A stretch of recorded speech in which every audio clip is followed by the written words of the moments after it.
Hello everyone, welcome back to my new blog. Good morning guys, শুভ নববর্ষ সবাইকে। শুভ নববর্ষের অনেক অনেক আন্তরিক প্রীতি ও শুভেচ্ছা। সবাই অনেক ভালো থাকো, অনেক সুস্থ কাটাও, নতুন বছরটার অনেক অনেক অনেক আনন্দে থাকুক সবার জীবন। তো আজকে হচ্ছে নববর্ষ, আর আজকে বাড়িতে তো মা নেই, আমি একাই আছি। তো সকাল সকাল উঠে কাজ টাজ করে চান দান সেরে নিয়ে আমি এখন ঠাকুর ঘরে পুজো করছি। তো ভাবলাম ব্লগটা স্টার্ট করা যাক, কারণ আমি একা আছি, তো ব্লগটা করা যেতেই পারে। আমি জানি না একা একা আমি কী করবো, তবুও স্টার্ট করলাম। আর এখন আমি পুজো করব। আর আজকে যেহেতু নববর্ষ পড়েছে মঙ্গলবার, তো মঙ্গলবার মানে বুঝতে পারছো যারা মঙ্গলচণ্ডী করো, তো আজকে মঙ্গলচণ্ডী পুজো, তার জন্য আমিও করি। তো আমি চলে আসলাম সোজা ঠাকুর ঘরে, এখন পুজো করব, তারপরে মন্দির যাবো, আর টিনাও আসবে। তারপরে সারাদিনে তেমন কিছুই প্ল্যান নেই, যেহেতু মা নেই, তো আমি বাড়িতে একা একাই থাকবো। আর এই যে দেখো, আমি ঠাকুর ঘরে এসে অনেকটা পুজো কাজ অনেকটা করেও নিয়েছিলাম। তারপর আমার মনে পড়লো যে ব্লগটা স্টার্ট করে দিই এখন থেকেই। আমি কিন্তু নতুন ড্রেস পরে নিয়েছি, তোমরাও নিশ্চয়ই পরে নিয়েছো, তো তোমরা কমেন্টে জানিও। আমার ক্যামেরাটা না এবার ঠিক আছে। এখানে পুজোর সব জোগাড় করে নিচ্ছিলাম, আর আজকে মঙ্গলচণ্ডী পুজো, তো আমি পুজোর অনেকগুলো কাজই সেরে নিয়েছি।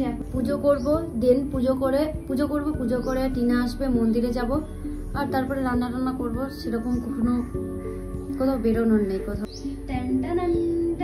টিনা চলে এসেছে, কিন্তু এটা অপোজিট সাইড থেকে, তো ঠিক বোঝা যাচ্ছে না, পরে দেখাচ্ছি। ম্যাডামকে বললাম যখন এসেই পড়েছিস তো আমাকে একটু হেল্প কর, আমাকে একটু ফলমূলগুলো কেটে দে, তাহলে আমার একটু তাড়াতাড়ি হয়ে যাবে, দিয়ে দুজন মিলে মন্দিরে চলে যাব। কিন্তু এখানে তরমুজ কাটতে গিয়ে আমি বুঝতে পারছিলাম না ওই তরমুজ কাটছিল না তরমুজ ওকে কাটছিল। দেখো একবার কি অবস্থা, আমাকে তখন বলছে তুই কেটে দেখাতো। সত্যি বলতে আমিও তখন পারছিলাম না, খুব মজা নিচ্ছিল। ফাইনালি আমিই কাটলাম তরমুজটা, ভেতরটা কিন্তু বেশ লাল। তারপরে পুজোয় বসলাম, আর আজকে যেহেতু মঙ্গলচণ্ডী পুজো ছিল, বললাম তোমরাও নিশ্চয়ই করো, কমেন্টে কিন্তু জানিও। তারপরে পুজো করে চলে আসলাম সোজা আমরা দুজন মিলে বাবার কাছে এসে একটু প্রার্থনা করলাম। প্রার্থনা করার পরে বাড়ি এসে রেস্ট নিয়ে, একটু রেস্ট বলতে 1 ঘন্টার রেস্ট। তারপরে আমি আর টিনা বেরিয়ে পড়েছিলাম একটু মালদার জন্য। মালদা গেছিলাম, কিন্তু যে কাজের জন্য আমরা গেছিলাম সেটা পুরো ফ্লপ। আমরা জীবনে কি মানে পারি না ঠিক করে কিছু করতে।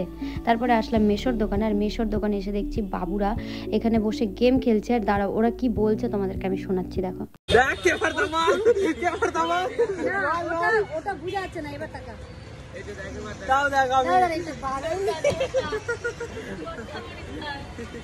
দেখ তো গাইস কে পড়তো দেখো, আমি নট জোকস। আমার এত লিপস্টিক কাজল লাগিয়ে লাভ কি হলো? আলটিমেটলি ফর্সাটা ওদেরকেই লাগলো, কারণ আমরা মেকআপ করি না। হ্যাঁ, তুমি মেকআপ করো কালুয়া। ব্রাইট লাগার উচিত না ক্যামেরাতে তো কমসে কম ফর্সাটা লাগা উচিত। আমাকেই লাগে দেখ, কারণ আমি ন্যাচারালি ফর্সা গাই। এই ওকেই লাগছে রে। আই লাভ ইউ মা গো। হ্যাঁ, তোমাদের বিহার ব্লগটা কি হলো?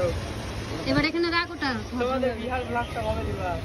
তারপরে গল্প টল্প করে আমরা অনেক ঢং করছিলাম। জুঁই ফুলটা নিয়ে টিনার মাথায় গুজে বলছি, দেখ তোকে কি সুন্দর লাগছে। ওই বলছে হ্যাঁ, আমাকে তো তোর মানে কি মনে হয় যে আমি তোর মাথার ফুলটা নিয়ে এখন আমি ঘুরে বেড়াবো জিন্স টপের সাথে। তারপরে বাবু মানে মেশো দিল চকলেট আনতে, আর ছোটকা আমাদেরকে এনে চকলেট দিল নববর্ষের উপলক্ষে। বাবু আয়, আমাদেরকে মানে রোদ থেকে আসলে সব কিছুই হলো, কিন্তু মায়ের সাথে আজকে দিনে দেখা হলো না। খুব মনটা খারাপ করছিল, কিন্তু কি করব, কিছু করার নেই। আমি ভাবলাম দেখা করতে যাবো, বাট আমাকে বাড়ি আসতে হলো একটু কাজের জন্য। আর বাড়ি আসার পরে খুব আপসেট লাগছিল, তো একদম আর ভিডিও করিনি। রাতে একদম। সবাইকে টাটা।